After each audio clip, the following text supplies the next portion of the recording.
5 Champions Leagues, 5 Ballon d'Ors, 3 Premier Leagues, 2 La Ligas, 1 Euros, 973 goals, 257 assists, 4 Golden Boots, and 1,300 senior appearances over 3 decades of football.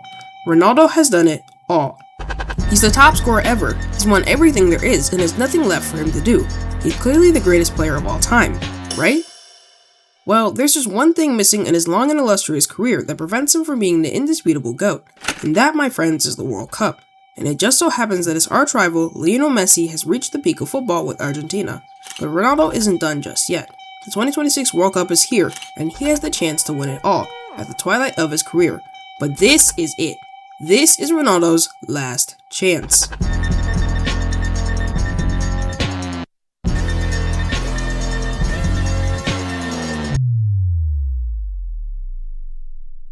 Ronaldo's history with the World Cup has been pretty complicated. For how good of a player he's been throughout these years, he's never truly had a World Cup performance in big moments on par with other superstars. To this very day, he still doesn't have a single knockout goal with Portugal.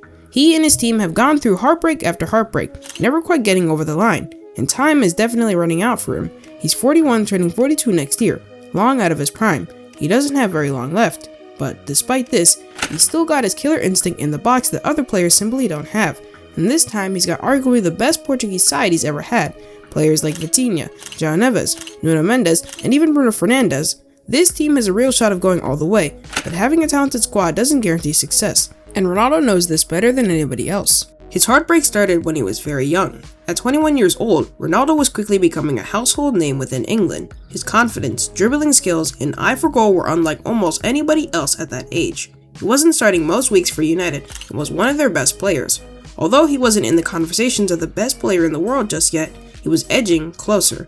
With the 2006 World Cup coming next, he'd have a chance to prove himself on the world stage. Coming into this World Cup, this was about the end of Portugal's golden generation. Portugal had fallen short at Euro 2000, Euro 2004, and the 2002 World Cup. This was their last realistic shot at winning something together. Players like Figo, Pauleta, Nuno Gomes, and more were coming to the end of their careers. This served as a contrast to Ronaldo, who was just starting his career.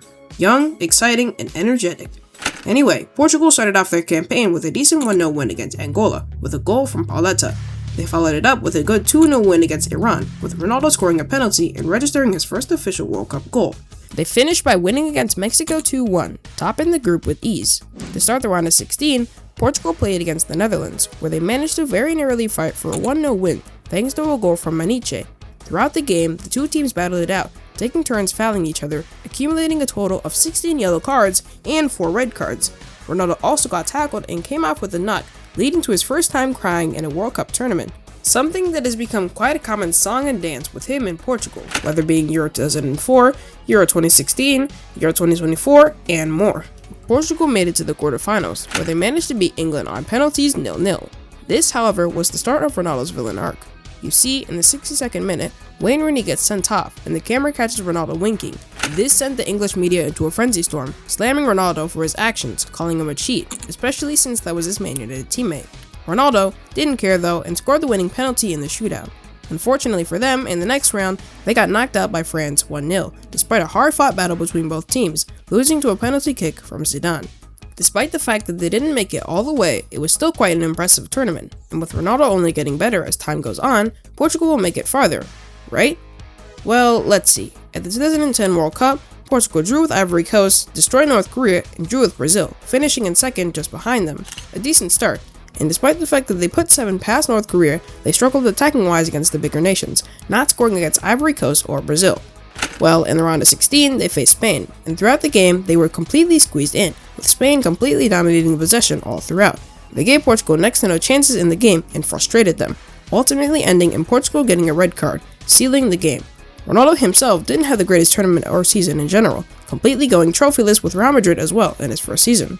Anyway, next up is World Cup 2014, and coming into it, Ronaldo was absolutely on fire with Real Madrid. He brought home the Champions League and scored a total of 51 goals and 17 assists. He was playing absolutely incredible, but the problem here is that Portugal's team wasn't the greatest. They had players like Pepe, Nani, João Moutinho, and Rui Patricio, which is quite far off the likes of Figo. This campaign started off terribly against Germany, where they were demolished 4-0.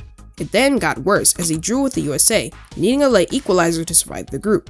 They ended with a decent 2-0 win against Ghana, with an 80th minute winner from Ronaldo himself, but it wasn't enough as they finished in the bottom of their group. Safe to say that this 2014 World Cup was an absolute, unmitigated disaster. But it's okay, because he'd have a chance to redeem himself at the 2018 World Cup. Now, entering his mid-30s, some analysts predicted that this would be his last World Cup.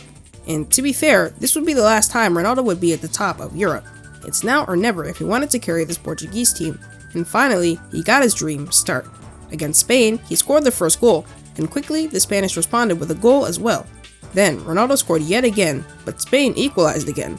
Then, Spain scored again to head into the lead, but in the 88th minute, Ronaldo scored a late equalizer again to get his hat-trick and secure Portugal the point. And finally, something that fans had been waiting for, Ronaldo had a brilliant standout performance for Portugal. Then, even better, he won 1-0 against Morocco, scoring the goal to secure the victory. They finished out the group with a 2-2 draw, achieving a quality second place in the group. People thought that this would finally be the time that Portugal could make it far. In the round of 16, they disappointingly slumped to defeat against Uruguay, losing 2-1, with Ronaldo being largely ineffective against the Uruguayans. Well, that didn't work out. Most people speculated that it was over for him. No chance that they would be able to play at Qatar at the age of 37. Well, guess what? He did. By the time he had come to this World Cup, he was clearly not the player he used to be. However, in the opening game against Ghana, he scored the opener. Despite his age, he still had his killer instinct. They managed to win that game 3-2 and went on to stop the group, getting revenge against Uruguay and finishing with 6 points. Next up is the round of 16 against Switzerland, where Portugal completely destroyed them 6-1, no goal from Ronaldo. This was the first time Portugal had made it past the round of 16 since Ronaldo's very first World Cup in 2006. Now they came up next against Morocco in the quarterfinals, and Ronaldo ended up staying on the bench in favor of the rising star Gonçalo Ramos, who scored a hat-trick against Switzerland.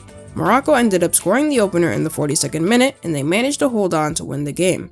As the Moroccan players and fans celebrated, Ronaldo fled into the tunnel. As his emotions swelled, he could no longer hold them in, as he began to cry.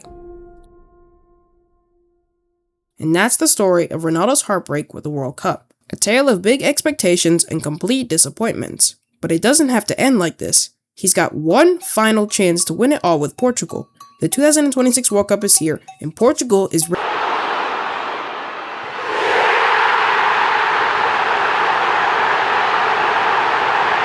So, Portugal just drew with Congo, having a really bad performance overall. But it's not all bad. While a draw against DR Congo wasn't exactly the start Portugal wanted, it's far from a disaster. They still picked up a point, remained firmly in the first place race, and perhaps received the wake-up call they needed early in the tournament. It's better to lose against weaker opposition here than in a knockout tournament. And besides, they have brilliant players that have already won at club level. Let's go through them quickly. First of all, Bruno Fernandes, who has had a brilliant season. He's played 90 minutes for United basically every game, being their main chance creator, and of course, he got 21 assists, smashing the assist record in the Premier League. Next up is Vitinha, who has played literally every minute for PSG in the Champions League. He's been PSG's best midfielder by far, dictating tempo and controlling games, as well as assisting plenty of times too. In terms of achievement, he also managed to win a Champions League. But someone who has been arguably just as good as Vitinha is his PSG teammate João Neves. He's been an incredible defensive help in that PSG midfield. He doesn't usually do any of the flashy stuff, but rather does the dirty work that often goes somewhat unrecognized. And of course, Portugal has the best left back in the entire world, Nuno Mendes. We all know how great he is in terms of attacking and defending. He's locked up the likes of Yamal, Mohamed Salah last season, and Bukayo Saka. And in terms of attacking, he's a great runner and is good at carrying the ball upfield and creating chances for his attackers.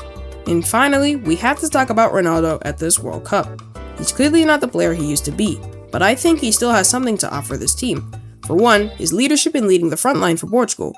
With most of these players being at their first or second World Cup, having a veteran who's played in 5 going on 6 World Cups will massively help the squad. With him being there, it gives him all the pressure and the whole of Portugal on his shoulders, easing the heat off the younger players, allowing them to play their game carefree and be at the best level that they can. Every time he's on the big stages, he also manages to perform and shock the world, such as the Nations League final. Whether you think Ronaldo is the greatest of all time or not, there's no denying the legacy he's built. But despite all of the goals, Ballon d'Ors, Champions Leagues, and records, the World Cup has always remained just out of reach for him. But his cycle of heartbreak has a chance to finally be broken with the 2026 World Cup. But this is it for him. Can he finally cap off his career with a trophy that has long escaped him? Well, we'll just have to wait and see.